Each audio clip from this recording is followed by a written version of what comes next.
Hi guys, it's Robert. So today we're going to get our hands dirty with a clever gardening DIY. I want to show you how you can take scraps and peels from the fruits and vegetables you eat every day to create an amazing container garden. And if you like this project and want to see more, I invite you to subscribe to my own channel by following the link in the video description below. Now we all know that you can grow plants from seeds. You place the seed in soil, you water it, it germinates, sprouts, and grows into its own plant.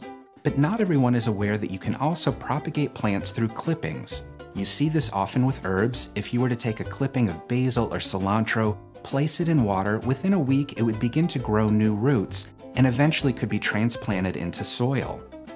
Now, I've been playing around with this method for a couple of months, and I want to show you some of the fruits and vegetables I've had the most success with.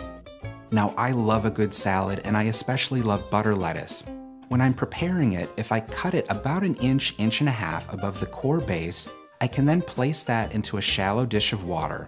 Within about a week, it begins to grow new roots, and within 2 weeks, it begins to sprout new leaves. Eventually then, I can place it into soil where it matures into a completely new head of lettuce. Now, I've also had success with certain root vegetables. By trimming off the end of a radish and placing it in water, or the end of an onion and placing that in water, they both have the same effect. After about a week, they grow new roots and eventually can be transplanted into soil. Now, there's another gardening technique known as grafting. And you often see this with people who grow fruit trees. You can take the limb from one tree, graft it onto the trunk of another, and end up with a tree with both lemons and limes, or apples and pears, but there's a much simpler home method you can do with fruit scraps.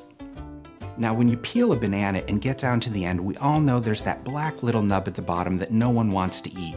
That's actually the seed of the fruit. So if you have a banana that's been sitting around for a little bit too long, you can trim off that end and combine it with another fruit. I've had particular success with kiwi.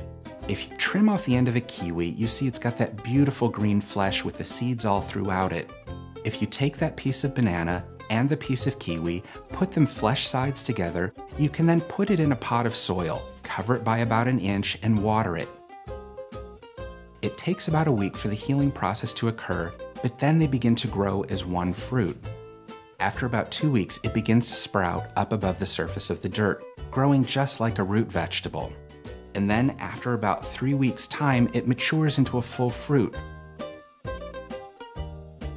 When you harvest it then, you see it's got that protective peel of a banana, but when you cut into it, it's got the beautiful green flesh of the kiwi.